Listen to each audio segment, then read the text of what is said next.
Hola, ¿qué tal? Nosotros somos Juntos Podemos Ver, yo soy Rodrigo Vargas y el día de hoy vamos a continuar con la parte número 64 del libro Maestría de Robert Greene. 4. Interioriza los detalles, la fuerza de la vida. Como hijo ilegítimo del notario Ser Piero da Vinci, Leonardo da Vinci, que lo vimos anteriormente, se vio impedido en esencia de estudiar y practicar las profesiones tradicionales, es decir, la medicina, leyes, etc. Así como de obtener toda clase de educación superior. Evidentemente no era un hijo ilegítimo y no tenía todos los derechos que un hijo legítimo tenía, ¿no? En ese entonces era muy riguroso esto. Por tanto, en el poblado de Da Vinci, cerca de Florencia, donde creció, recibió poca educación formal. Pasaba mucho tiempo recorriendo el campo y aventurándose en los bosques a las afueras de su ciudad. Le encantaba la increíble variedad de la vida que encontraba ahí y las espectaculares formaciones de rocas y cascadas que eran parte del paisaje. Como su padre era notario, en casa abundaba el papel, mercancía rara en ese tiempo, y, sintiendo gran deseo de dibujar todo lo que veía en sus paseos, dio en hurtar hojas para llevarlas consigo al campo. Se sentaba en una roca y dibujaba los insectos, aves y flores que le fascinaban. Jamás recibió instrucción alguna, sencillamente dibujaba lo que veía, y se dio cuenta de que al intentar capturar eso en papel, pensaba de manera profunda. Se concentraba en detalles que a menudo el ojo no tiene en cuenta. Al dibujar plantas, por ejemplo, advertía las sutiles distinciones entre el estambre de las diversas flores y sus diferencias. Notaba las transformaciones que esas plantas sufrían hasta florecer y captaba dichos cambios en dibujos secuenciales. Al entrar en tanto detalle, tenía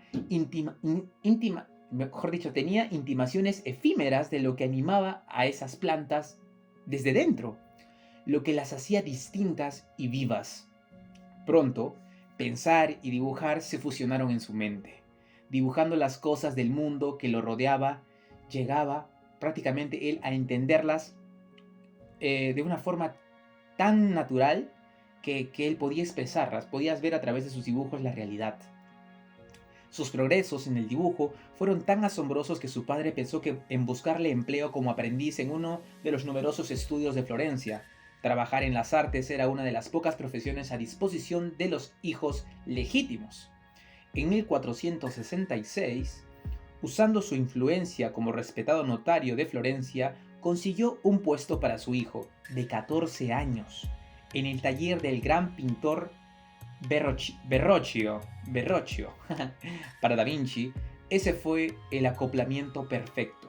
Verrocchio estaba hondamente influido por el espíritu ilustrado de la época, y sus pupilos aprendían a abordar su trabajo con la seriedad de un científico. Por ejemplo, piezas de yeso de figuras humanas circundaban el estudio, cubiertas con paños. Los aprendices tenían que concentrarse en percibir los pliegues y sombras que se formaban en ellos.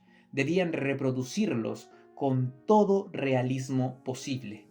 A Da Vinci le gustaba aprender de esta forma, y Verrocchio descubrió pronto que su joven aprendiz había desarrollado un ojo excepcional para los detalles. En 1472, Da Vinci era ya uno de los principales asistentes de Verrocchio, ayudándolo en sus cuadros de gran escala y asumiendo numerosas responsabilidades. En El bautismo de Cristo de Verrocchio, Leonardo recibió la tarea de pintar uno de los ángeles a los lados, y esta obra es ahora la muestra más antigua de su arte, prácticamente, claro, lo hizo como aprendiz. Cuando Verrocchio vio los resultados de su trabajo, se maravilló. El rostro del ángel poseía una calidad que no había visto nunca. Parecía resplandecer literalmente desde dentro. Su mirada era extremadamente real y expresiva. Pese a que quizá esto haya parecido magia a Verrocchio, rayos X recientes han revelado algunos secretos de la técnica temprana de Da Vinci. Aplicaba capas de pintura sumamente delgadas y pinceladas invisibles. Añadía capas en forma gradual, cada una un poco más oscura que la anterior. Operando de este modo y experimentando con los diferentes pigmentos, se enseñó a capturar los delicados contornos de la carne humana. ¡Wow! Dada la levedad de las capas, la luz que se proyectaba en el cuadro parecía atravesar el rostro del ángel e iluminarlo desde dentro. Esto reveló que, en los 6 años que llevaba trabajando en el estudio de Verrocchio, Leonardo se había dedicado a estudiar concienzudamente las diversas pinturas y a perfeccionar un estilo de superposición de capas que hacía que todo pareciera vivo y delicado, con una sensación de textura y profundidad. También había pasado mucho tiempo estudiando la composición de la carne humana, cómo está compuesta nuestra carne. Eso reveló asimismo su increíble paciencia, enamorado sin duda de un trabajo tan detallado. Al paso de los años, tras dejar el estudio de Verrocchio y hacerse fama como pintor, Da Vinci desarrolló una filosofía que guiaría su obra y más tarde su trabajo científico. Notó que otros artistas solían comenzar con una imagen general de lo que planeaba describir, una imagen de efecto asombroso o espiritual. Su mente operaba de otro modo. Empezaba concentrándose en los detalles, las variadas formas de la nariz, por ejemplo, los posibles pliegues de la boca para indicar un estado de ánimo, las venas de la mano, los nudos intrincados de los árboles. Estos detalles le fascinaban. Había acabado por creer que, concentrándose en ellos y comprendiéndolos, se acercaba al secreto de la vida, a la obra del Creador, quien insuflaba su presencia en todos los seres vivos y todas las formas de la materia. Los huesos de la mano, a los contornos de los labios humanos eran tan inspiradores para él como una imagen religiosa. Para Da Vinci, pintar era buscar la fuerza de la vida que anima a todas las cosas. Al hacerlo así, creía que poder crear, creía poder crear obras mucho más emotivas y viscerales. Y para consumar esa búsqueda, inventó una serie de ejercicios que seguía con increíble rigor. Durante el día, daba interminables paseos por la ciudad y el campo, observando todos los detalles del mundo visible. Se esmeraba en hallar algo nuevo en cada objeto que veía, por conocido que fuera. Por la noche, antes de acostarse, repasaba todos esos objetos y detalles, fijándolos en su memoria. Le obsesionaba capturar la esencia del rostro humano en toda su gloriosa diversidad. Con este propósito, visitaba todos los lugares imaginables donde pudiese encontrar diferentes tipos de personas: burdeles, casas públicas, prisiones, hospitales, rincones de las iglesias, ferias rurales. Con su libreta siempre en mano, boceteaba expresiones de mueca, risa, aflicción, beatitud y lascivia en una increíble variedad de caras. Seguía a gente en la calle con un tipo de rostro que no había visto nunca o con alguna deformidad física y la boceteaba mientras caminaba. Llenaba hojas con docenas de narices de perfil. Parecía particularmente interesado en los labios, que juzgaba tan expresivos como los ojos. Repetía estos ejercicios a diversas horas del día para asegurarse de capturar los diferentes efectos de la luz en el rostro humano. En cuanto a su grandiosa Última Cena, recordemos que él pintó la Última Cena, su patrono, el duque de Milán, se enojó de que tardara mucho en terminarla. Al parecer, lo único que faltaba era el rostro de Judas, pero Da Vinci no hallaba un modelo adecuado. Había visitado los peores recovecos de Milán en busca de la expresión perfecta de villanía para trasladarla a Judas, pero no había tenido suerte. El duque aceptó su explicación y pronto Da Vinci encontró el modelo que necesitaba. ¡Wow! Aplicaba el mismo rigor a capturar cuerpos en movimiento. Parte de su filosofía era que la vida la definía el movimiento continuo y el cambio constante. El artista debía ser capaz de producir la sensación de movimiento dinámico aún en una imagen fija. O sea, que la imagen fija demuestre que está viva. ¡Wow! Desde joven, le había obsesionado las corrientes de agua y se había vuelto experto en captar saltos, cascadas, torrentes impetuosos. En cuanto a las personas, pasaba horas sentado a un lado de la calle viendo pasar a los transeúntes.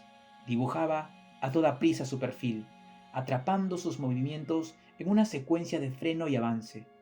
Llegó un momento en que podía bocetear con rapidez inconcebiblemente. Era ágil. Te veía y te boceteaba. En casa, completaba los perfiles para desarrollar sensibilidad al movimiento en general. Inventó otra serie de ejercicios. Por ejemplo, un día escribió en su cuaderno: mañana haré siluetas de cartón de varias formas y las lanzaré desde la terraza para dibujar sus movimientos en diferentes etapas de su caída. Su ansia por llegar al corazón de la vida, explorando sus detalles, lo llevó a una elaborada indagación, mejor dicho, sí, indagación, de la anatomía humana y animal. Quería ser capaz de dibujar a un ser humano o un gato desde dentro.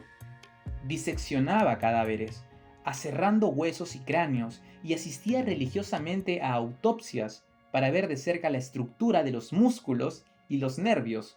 Sus dibujos anatómicos se adelantaron a todos los de su época en realismo y precisión. Esa atención a los detalles lo hacía parecer loco a ojos de otros artistas, pero en los escasos cuadros que terminó, los resultados de esa práctica rigurosa pueden verse y sentirse. Más que en las obras de cualquier otro pintor de su tiempo, los paisajes al fondo de sus cuadros parecen llenos de vida. Cada flor, rama, hoja o piedra era reproducida con extremo detalle.